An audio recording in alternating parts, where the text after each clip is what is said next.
33 বছরে প্রথমবার জাতীয় চলচ্চিত্র পুরস্কার পেলেন শাহরুখ খান। ভারতের জাতীয় চলচ্চিত্র উৎসবে শাহরুখ খান ছিলেন বহুদিন ধরেই আলোচনার কেন্দ্রবিন্দুতে।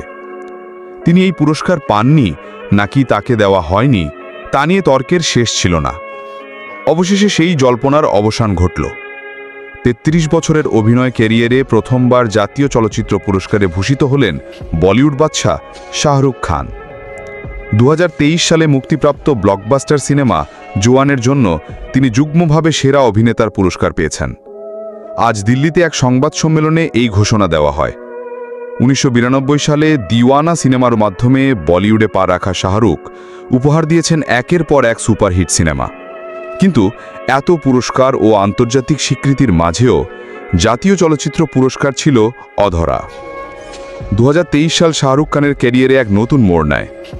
পাঠান, জওয়ান ও ডাঙ্কি এই তিনটি সিনেমায় 7 কোটিরও বেশি দর্শক হলে গিয়ে ছবি দেখেন।